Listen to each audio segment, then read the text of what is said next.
welcome to the next version of Spilling the Tea in Studio D, and we're glad to be on the Magnet Cove Panther campus today. That's right. And this is a rumor. I just hear that it's in a lot better shape than it was like 4 or 5 years ago. 4 years ago. Yeah, I'm sure it totally is. Yeah, Totally is. Especially the middle school. I heard they made a vast improvement. They did. Super vast improvement. As soon as you hired me at the co-op. Yeah, as soon as they kicked you they were to like, the curb. And, yes, we'll get rid of her. Exactly. Get her out of here. Exactly. But as usual, it's not about us. It's about our guests. So tell you what we'll do. We'll just get started and let you introduce yourself and kind of tell us, a little bit about your story, because the reason we're here actually today is about your story and your path to education. Pretty unique. So go right ahead. Just jump in there. All right. Well, Thomy Green. So it goes back to first getting out of high school. I thought, all right, I'm going to go into school. I wanted to be a math professor. Mm-hmm. And so my advisor at ASU kind of did me wrong and put me in some classes that Hoxie High School, Northeast Arkansas, had not prepared me for. Right. And so I got through with a C in that first class, and I thought, the next math class is going to be harder than this. Yeah. And so I said, all right, let's do something different. And I thought, well, I'll be a bivocational pastor. I started preaching when I was 13 years old. Oh, wow. Oh, okay. Wow. Thought I'll be a bivocational pastor, and I will teach social studies and coach football. Right. Mm-hmm. And so life goes on. I took all of those classes. Then I went into just full-time ministry and have done that for years and years. About 10 years ago, I started working as a bereavement coordinator with hospice as well, doing grief counseling. Mm-hmm. And I guess this is my second year teaching. So 2 years ago, right before school started, literally August 1st or 2nd, there was a post on Facebook from one of the teachers here. And it said, hey, if anybody knows a certified history teacher, Magnet needs one. Wow. And so I'm sitting there in my chair at home, and I look at my wife, and I said, well, I got those hours, but I don't have that certification. So I was being a smart aleck and put that on Facebook. And another teacher from here chimed in and said, well, you can get that certification while you're teaching. Yeah. And so I thought, well, I've kind of put my foot out there in my mouth, and so I need to, at least owe Mr. Escola a conversation. And so I set up an interview. He called me in and said, hey, can you be here today at 1 o'clock? Yeah. And I said, yes. He walked in and he said, we know you. You've been around here. Your kids go here. Let's make some phone calls. Yes, we can get you that certification. Because I already have my doctorate in theology. Right. And so plenty of those hours. And hired me on a Friday, and the next Monday I started, and the next Monday class started. Wow. Wow. Yeah. So trial by fire, huh? Yeah. So it took a long time. I graduated high school in 95, so it took a long time, but have no desire to coach at this point in life. Right. But here I am as a bivocational pastor teaching social studies. Yeah. Wow, that's awesome. And actively pastoring a church at this point. Yes, right. Yeah, still pastoring. Okay. That is awesome. Right. Which church is it around here? Washita River Fellowship in Malvern. Okay. Yep. Cool. Yep. Okay. Well, we talk about that a lot of time. A good friend of ours always says there's no such thing as coincidence, right? Right. When God comes a calling, He'll prepare you, right? Yep. So that's right. And it's funny. I can relate on a lot of levels. Won't go into everything, but education's kind of a second career for me. A short 28 years later, but what I would say is, honestly, and the other thing we got in common, ASU. I'm a ASU grad, radio, television, and we were the Indians back then. Yep. So yeah, the other day I was having a conversation about the NCAA tournament and the fact that ASU was in the CIB, and I said, I'd sure hope the Indians pull it out. And he said, Indians? Yeah. He said, Dad, it's Red Wolves. I said, no, it's probably always going to be Indians. Running Joe. That's right, exactly. So in the path to get you here and get you licensed, you're in the mentoring program. Talk a little bit about that experience and maybe some of the things that have helped you, in a situation where you were just kind of thrown into the frying pan. Well, and that's an even more fascinating story. I talked to Mr. Escola and said, okay, I've got these hours. It looks like I can get into this RPEP program. Right. I said, but I don't know about this praxis. Yeah. You know, it's been a long time since I studied the migration pattern of the Iroquois. That's Oh right. my goodness. And so he said, you got a year to take this praxis. He said, you're going to be great. I then called the State Department, and the lady's like, you should have already taken this. Huh. And I'm like, well, I wasn't hired. I didn't have this job. Yeah. Right, exactly. And she said, well, you know, even if you took it today, this was the end of August at this point.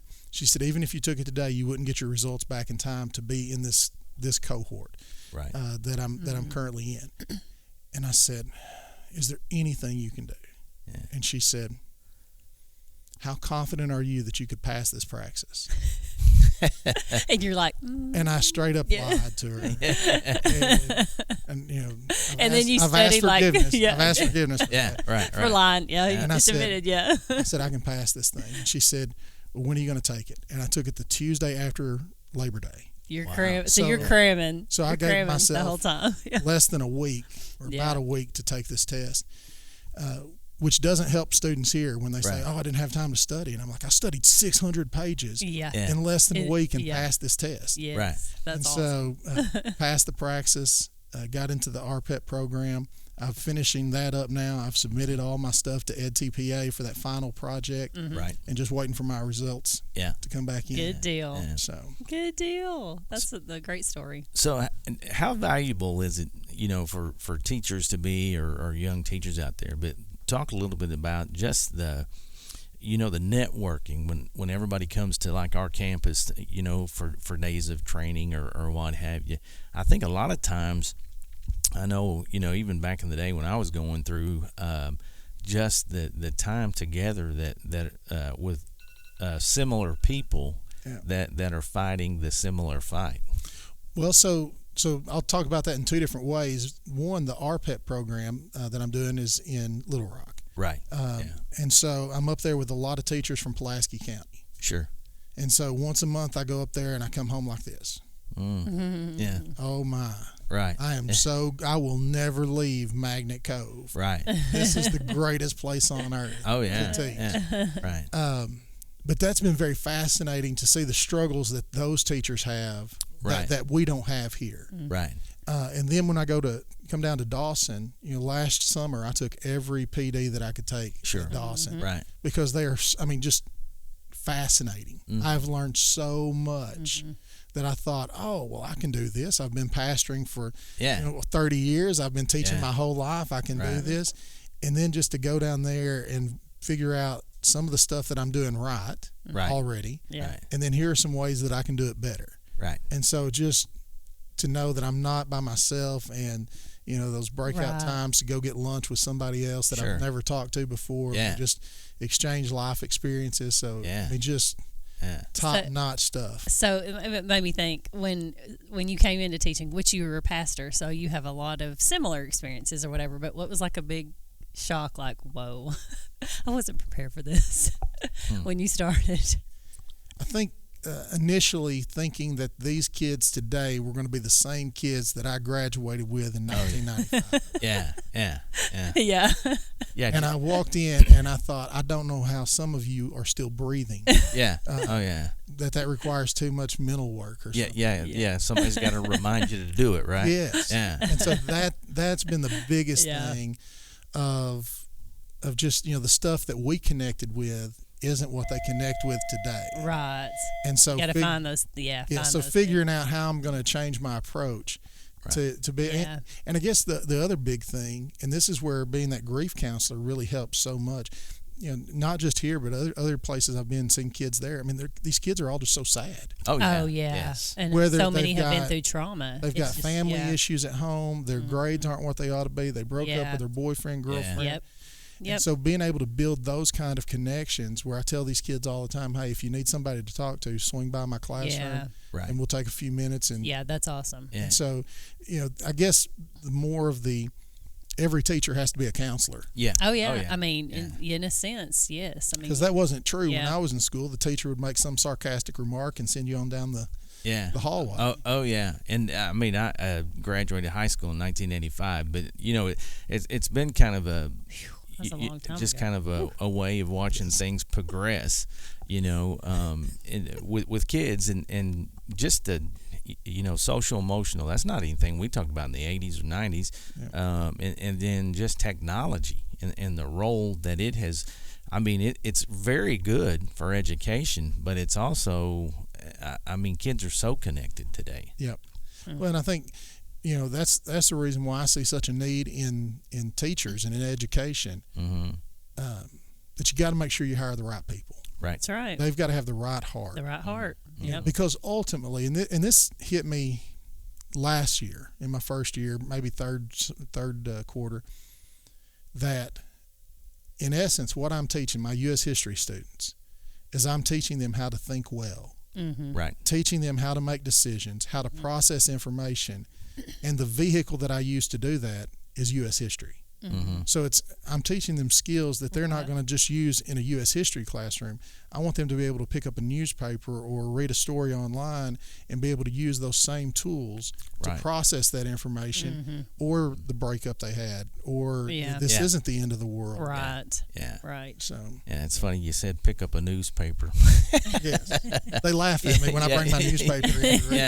Yeah. Truly, you're hard pressed in this day and age to there's a country song by Riley Green that's called "The Man Behind the Times," and that's what he talks about, the old man reading the paper, and that's his world, but it's not necessarily here today, right? Yep. So yeah. Well, and the thing about like you're saying, with being a pastor, being a teacher, there's got to be lots of connections there, and so do you find sometimes kind of flipping it from being a pastor to an educator, can you take some of those experiences as an educator into maybe a sermon once in a while? Oh, absolutely. And it's changed in a lot of ways. It's changed. I feel like it's changed the way I've preached. Right. In that I now preach more like, and I've always considered myself a teacher. Even as a preacher, I was teaching. Yeah. I've never been a hellfire, brimstone, beat the pulpit kind of guy. But now realizing what I have to use to get the attention of my students. Right. I'm using some of those techniques in my sermons to get the attention of those younger people that I'm preaching to. Oh yeah, yeah, and I would figure that would be kind of like you say, kind of a natural thing as you realize that. So, I know Candace asked you, kid-wise, but what are some other things when you got into the profession you weren't necessarily, I say prepared for, but didn't necessarily think about, what I'm saying? Because when even what you graduate, you said 95? Yeah. Even back then, things were different in school, but kids today, you've got to be able to roll. They're still. They're still kids. Are going to rebel, but their means of how they're rebelling is totally different than what we absolutely used to rebel. Yeah, they've got new rebellion tools. New rebellion tools. Yeah. Well, and that part, in the disciplinary issues, fortunately, we really don't have a whole lot of disciplinary issues.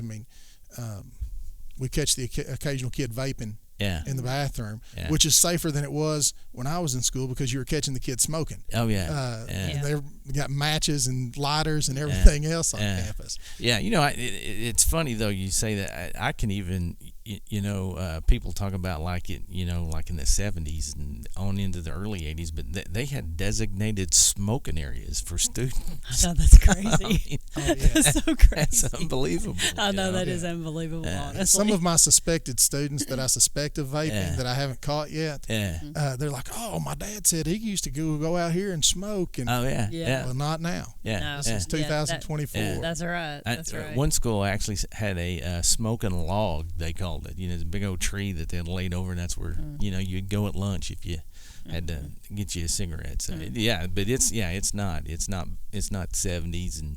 But the vaping thing, that's a tough thing. They have these devices, I think, but still. It's just scary because kids get literally addicted to nicotine. It's such a, when I was middle school principal, you're looking at 6th graders, 7th graders, and they are literally, you're calling parents, and it's like, you're going to have to get them in some type of cessation program because they're addicted to nicotine and they cannot quit. It's like an adult that's smoking and can't quit, and trying to get the parents to understand this is not going to go away. Because they can't stop. So Well, I talk about that, in my classes, and trying to use, when you see how did America make these decisions to get into World War II, and Right. then how can we take that same process and look at our own lives, and when I said it was safer than vaping in the bathroom, I just meant there wasn't an open flame. there was an open flame. Because it's obviously not safer. They're dangerous. It may very well be even more dangerous than cigarettes. To your lungs. Oh, yeah. But we knew what you meant with that. But so I took my econ class the other day, and I said, okay, how many of you want to retire when you're 62? And everybody raised their hand. I want to retire. I said, okay, they say right now when you retire, you need to have $1 million in your retirement account. I said, by the time you guys are 62, let's just say it's $1.5 million. And they're like, okay. And I said, how do you get $1.5 million in your retirement account? They said, well, you got to have a good job. I said, all right. In order to have a good job, what are you going to have? And they said, well, a college education. I said, okay. To get a college education, what do you have to have? Well, you got to get into school. I said, so you got to have good grades. And they're like, yeah. And I said, which means if you don't study for this next econ test, you're not going to have $1.5 million in your retirement account. Yeah. And so I do that same thing with like vaping and these other decisions. Oh, yeah. Every decision we make right now has The lasting consequence. effects. Yeah. Right. Yeah. And the thing about that is, I mean, like you said, that's a universal message. If you don't prepare, if you fail to prepare, I mean, you got to prepare for failure, I guess is the way to say that. But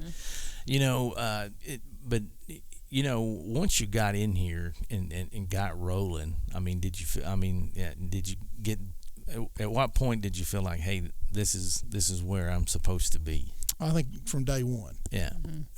Just the support that I got from my administration, from other teachers, had some great mentors here.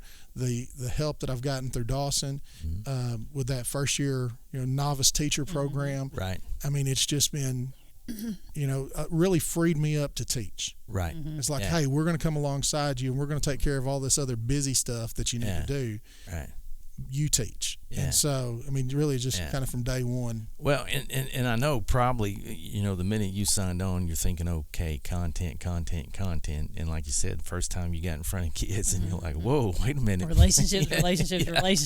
Yeah. Yeah, they didn't put the social, emotional piece on the praxis. Right. So. No, I do feel like that you just know when you have somebody that I feel like if God calls people, I feel like it's a calling. I feel like it's a craft, and that your teachers are supposed to be in certain places at certain times for certain kids, whatever.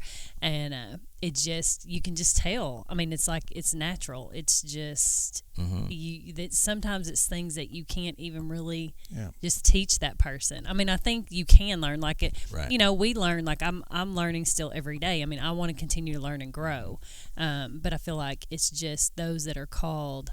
It just comes so natural. Oh, yeah. I evaluated what I'm seeing with my students and went to Miss Linda Webb, our school counselor, high school counselor, and went to Mr. Escola and Mr. Thomas. And so I'm waiting for state approval right now. But if we can get state approval on this new course that I want to teach, we're going to move civics and econ to a senior level class instead of freshman, so that it's more applicable. Now they're getting a job, they're about to vote and all those things. Right. And replace that on the freshman level with a class we're going to call freshman seminar. And the whole class is going to be how to study, how to take notes, those kinds of things. But it's also going to include how to make decisions, right? How to communicate, right? How to build relationships with other people, right? Just a lot of that life kind of experience. Yeah. We're going to talk about everybody is talking about the requirements for community involvement, 75 hours. Yeah. So we're going to take time and we're going to talk about that. Why do we want to be involved in our community? Oh, yeah. Why do we want to give back? Yeah. Yeah. So try to set these kids off as ninth graders in the right decision, in the right path, so they can make those good decisions, and it will just benefit them. I think not only 10th, 11th, 12th grade, but for the rest of their life. I think we're going to try to give them information that 20 years from now they've got their own kids, 30 years from now, and they're going to be able to say, hey, I learned this in school and you need to do it just like this. Well, and just from the 75-hour piece alone, I mean, getting them aware of, because I mean we get it all the time, is like, hey, I've got a junior or sophomore and they've got to get those 75 hours. How can they do it? Where can they go? And there's quite a bit of ways to do it for sure. I mean, plenty of folks in the community want to help out, but yeah, that'd be a great place to plug that in. I think, yeah. Well, and we've worked really hard.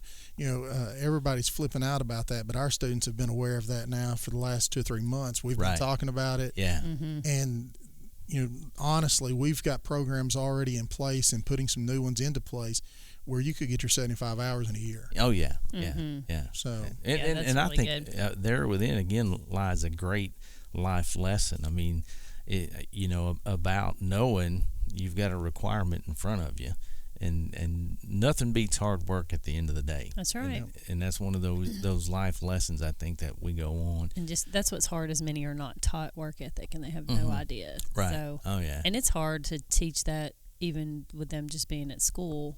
6-7 hours a day, but well, one of the things I try to do to address that is, especially in my history class, most of my tests are essay.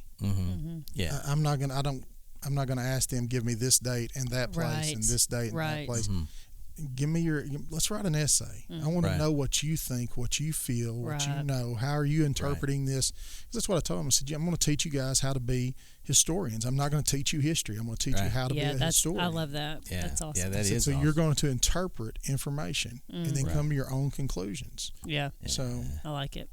Yeah, and shifting gears a little bit, obviously, I think everybody that's in education can answer this question, but at some point and at some time you had that teacher, that coach, that counselor that really set that in the back of your mind, right? So yes. Who was that person for you? Well, I had a couple. Primarily, I'm going to say Bill Hackworth. He taught civics, econ, or not econ back then. We didn't have it, but he taught civics. He taught world history, U.S. history at Hoxie. Was a Marine veteran. Did 3 tours in Vietnam. Wow! Oh wow! Had tons. What a perspective! Had tons of experience and knowledge and life experience, and so really, Mr. Hackworth taught me how fun this is. Right. How social studies is fun because you're interpreting things. Sure. And you're trying to make sense of all of it. The other guy that did that for me would be Chester Warnick. Mr. Warnick he taught advanced math, trig, computer programming back when we had one computer. Oh, yeah. So in the school. But he taught those classes for me. And he did not go to school to teach that. He did not go to school to teach math. But there was a need at Hoxie years earlier to have someone teach those classes. Right. And so Mr. Warnick taught himself. Oh, wow. That's so cool. To the point where, again, we're talking about the early days of computers and internet access and that kind of stuff. He would actually go to ASU and help teach some of the professors. Oh, wow. Things that he had learned in programming and those kinds of things. So just that, Hackworth with how fun this is and how you can take life and this is real world stuff. Yeah. And then Mr. Warnick to see here's a guy who saw a need and was willing to give of himself to learn something new to meet that need. Yeah, that's awesome. Yeah. Well, and like I said, we've all got those folks, but it's so generational too, and it may not be those specific type things, but making connections with kids. And I remember them telling me, when I got in it, hey, if you touch one kid, it'll be a career worth having. And I was thinking back probably a week ago, talked to one of my formers on a Sunday night for over an hour. I say talked. He did the majority of the talking, but he was just at a point just really needed to talk, like you said. So but that's so cool when those folks call you up. And depending on where I was in my career, I'm either Mr. or Coach. But hey, Coach, and so. But those kinds of connections are made. Have you experienced that yet? I think so. Yesterday, in fact, I had a student getting ready for cheerleading tryouts earlier in the week. Right. And she started to leave my classroom to go down to do it. And she said, I'm just so nervous. And fantastic student, great heart, great smile. Right. And I stopped and I said, hey, good luck. And I stopped and I said, I'm just going to be honest. I don't believe in luck. Yeah. I said, may the providence of God go with you. Yeah, absolutely. And give you peace. Yeah. And yesterday came back into class and she said, I went down and I saw my mom, and my mom said, "What is so different about you? This morning you were so nervous, and now you have." Yeah. And she said, "Dr. Green, here's what he said." Yeah. And so just seeing those kind of absolutely. Where it's That's not in a awesome. classroom. I didn't impact that in history. I impacted that in real world. Yeah. So year 2 this year, Yes. you had any embarrassing moments yet? No.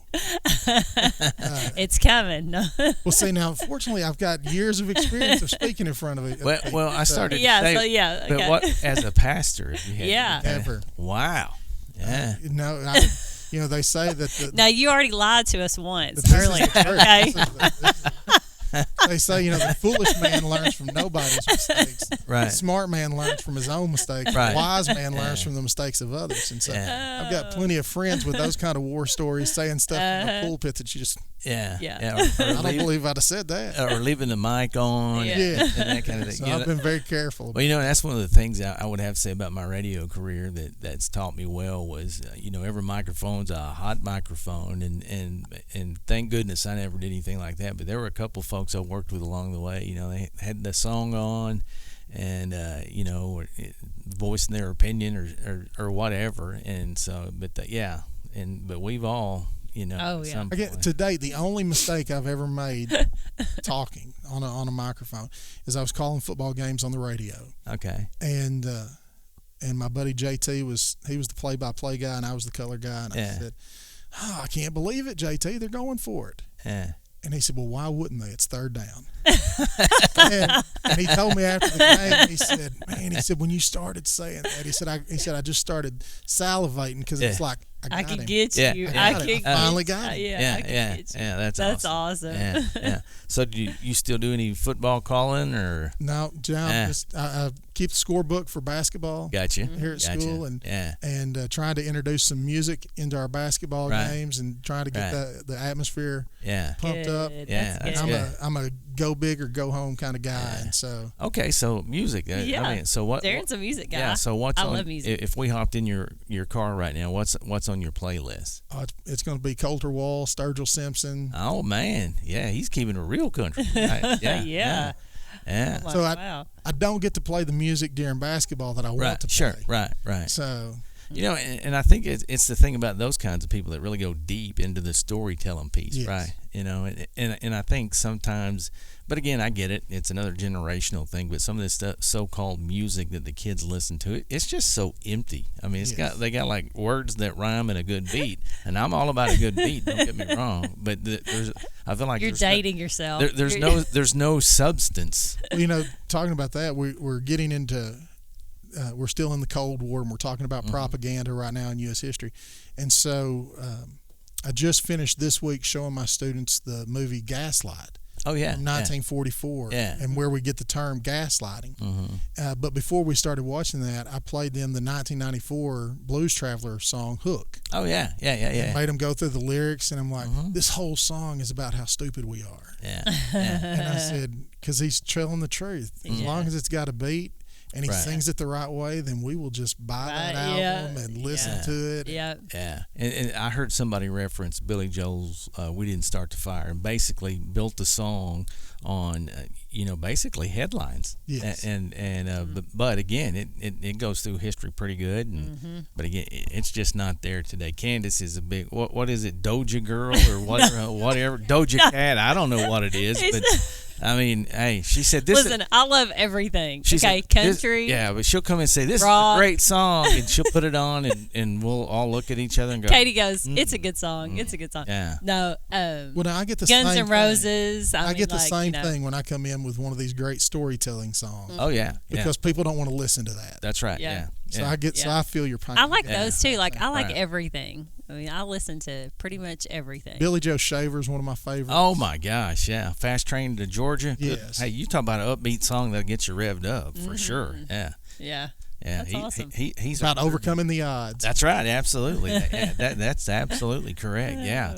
But, and I think, being in country, that's what I worked in. I guess that's really where I learned to kind of dissect songs and music and stuff. But again, hey, if it's got a good beat and it'll get people revved up, I'm all about that too. So Yeah, he is. He jams to some Miley Cyrus at the office. See, I grew up listening to, I mean, I was I would sit in my brother's, I had an older brother, and I would sit in his room and play records, and then we moved to cassettes.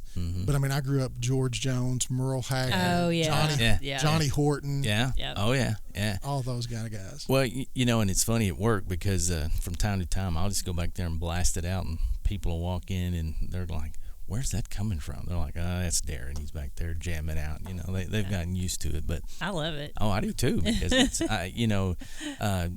just the mere fact of the connection you can make with music. Oh yeah, it's a stress reliever too. Oh for yeah, me. for sure. Yeah, absolutely. One day Candace thought she had me. She said, "Oh, you butt dialed, and I caught you singing. I wish I would have recorded it in your car." I was driving. I couldn't record it. And I said, "You know what? You're welcome. That was my gift, my blessing to you for the week." So because he had just done something to me, and I was like, I'm driving, and I'm like, oh my gosh, I can't record this. I'm like, I was trying to record it, and it was and it was actually Tracy Bird's version of Johnny Paycheck's "Don't Take Her, She's All I Got." Yeah. So, yeah. Oh yeah, he was jamming out. I was Don't into Take Her, it, She's All I Got. Yeah. And that would have been on the Dawson updates. Oh, that would have been on the Facebook page. Yeah. Well, like we would have. What can I say? Yeah. Some gifts are meant to be shared. Yeah. That's all I can tell you. So advice before we get out of here. Advice to somebody that's contemplating, getting into the profession, because we talked about this a little bit before we started the podcast, but I think it is just upon us to go out and get the best and the brightest. And at times we are our own worst enemy in that, we try to discourage kids from getting into teaching or whatever. But I think if they have that passion, the seed's been planted, what can we do? What can we tell them to get them? I think really, and this is going to sound so cliche, and it's kind of the statement that some veteran teachers would pour cold water on, is I think if you want to change the world, become a teacher. Yep. Amen. And I honestly mean that. If you want to change the world, become a teacher. I teach 100 kids a year, 110, something like that. And so if I do that for the next 20 years, and it's so many kids that I've taught. I will teach kids, and then they will be able to teach their kids, and they will come along and teach. And just that impact of like the Mr. Hackworth or Mr. Warnick in my life. Right. You really can change the world. And, we used to say, oh, you can't get into it for the money. Well, I mean, Learns has kind of fixed that. The more money is there. Yeah. But if but then it's not just teaching. If you get into any job for the money, you will not be good at that job. That's right. That's right. That is so true. Teaching is not an 8 to 3:30 job. Yep. I get emails from my students know, hey, I am at your disposal 24 hours a day. If you've got something going on in your life in the middle of the night, send me an email. My phone is always on. It is always, and that's just why I learned that being a pastor. Right. That my phone's never off. Yeah. Oh yeah. My wife and kids, they know, hey, if the phone rings, we're at dinner, Dad's going to answer it. Yeah. Because that's what he does. Yeah. And so, but I just want to be that person for a kid. So if you want to change the world, become a teacher. Yeah. Yeah, because you will change lives. Yeah. For the, you change you've changed the world for that kid. Well, and I think about that old adage too. Every engineer, every doctor, every lawyer has to go through the path of a teacher. Yep. And so that's that world changing part. Sometimes I think, like I say, we probably take for granted from time to time. So you mentioned your kids are here, right? Yes. What grades are they in? So I've got 2 4th graders. I've got a 6th grader and an 8th grader. Okay, so what was their opinion when Dad was going to go to work at school? The 4th graders didn't. Well, they were 3rd graders. Right. They didn't care. Right. Yeah. The 6th grader, then 5th grader, she didn't care. She thought it was cool. Right. 8th grader, the closest one to being up here in this building, like, I don't think I like it. Yeah. Not gonna like it when they get up here and you're here. And then when I took the job, she's like, I'm pretty sure that I now know I do not like it. Yeah. Oh yeah. Yeah. But it's been weird for her to be at basketball games, or being at sporting events and see these older cool kids. Hey, Dr. Green, what's going on? Yeah. And she's just sitting there like, what are they doing talking to him? He's a dork. Yeah, exactly. Yeah. He's a dork. He's mean. Do they know? No. Yeah. And those are really the people in life that need the prayers, I think, more than anybody. It's pastors' kids for sure, but also educators' kids. Yeah. Because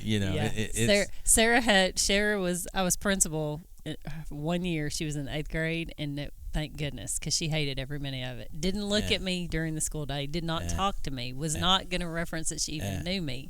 Right. You know, I mean, it was just like, let me get out of here. I tricked my oldest one. I said, hey, just going to let you know, it looks like we're going to teach civics and econ when you're a senior. So you won't have to take that with me when you're a 9th grader. And she said, whew, all right. So it'll be 11th grade before I take your class with you. And I said, well, no, we're going to replace that with another class with 9th graders. So now you're actually going to give me 3 times. 3 times. Yeah, you're gonna get more of old dad, right? Yeah. You know, awesome. one of the coolest things that happened to me along the way is as a superintendent, when this job opened at Dawson, that was my son's senior year, and I debated back and forth. But I tell you, getting to be dad again, because obviously, superintendent's kid, whatever.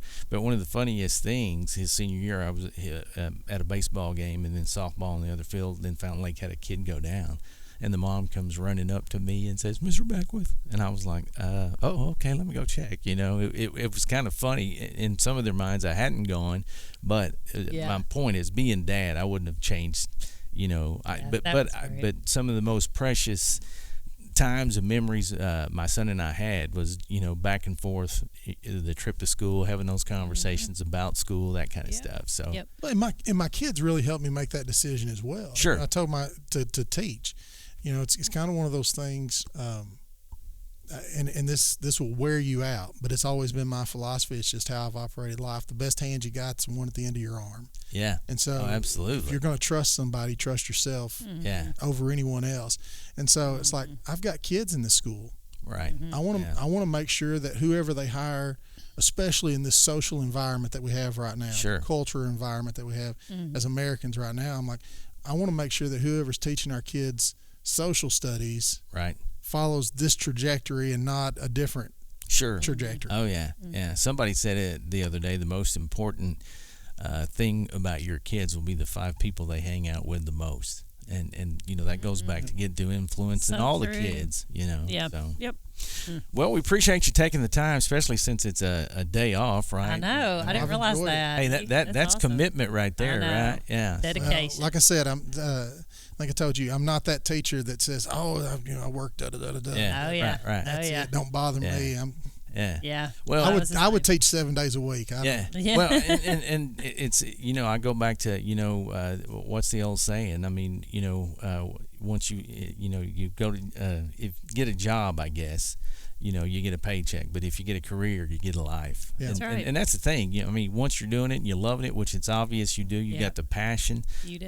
Man, and I don't want to come off with some false facade. No. There are days when it's like, I am so glad that bell rang. Oh, yeah. I mean, that's true. But those aren't very many. Yeah. Well, I saw a clip the other day. It really rang true, but it was basically how teachers are. It shows them in the car, getting their little good morning prayer to themselves, and then they get in there and it switches to a clips, just about a dozen of them. I said, that's here I am at 8 o'clock walking in the building. At 8:15 it was Judge Judy, shut your mouth, don't say anything. And I thought, there are days. We've had those days. There are days. Well, I get to start with my honors class first period. Yeah, so it's, there you go. So I start off on a high note. Well, can't appreciate you enough. And as always, I mean, obviously, if something we can do, we're happy to help because, man, that's what we do. We're in the kid business too. We're very passionate about it. And the day I become not passionate about it, it'd be, we talked earlier about Bobby Bowden and his situation, but that will be me. Once I realize, hey, it's time to, let the next generation take it up. So well, and I'm not a paid spokesman for Dawson Co-op, but you guys are fantastic, and I really appreciate everything you guys have done for me so far in this new career, and everything that I know I can depend on you guys for in the future. Well, and it's funny you say that. Being the director now and thinking back to when I started.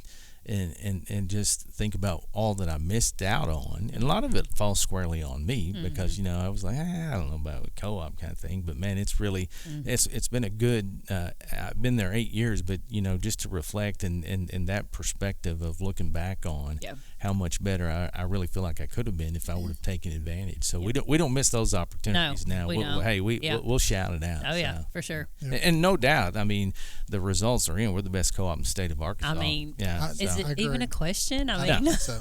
So, well, man, 9 out of 10 dentists. Yeah, Say right. that Dawson Co-op. That's right, exactly. That's right. Man, we appreciate you. Yes, It's been great having you on enjoyed here. it. Yes, and like I say, enjoyed it. have a great year. Yes. And this will do it for this version, or I say version, episode, however you want to say that, of Spilling the Tea in Studio D.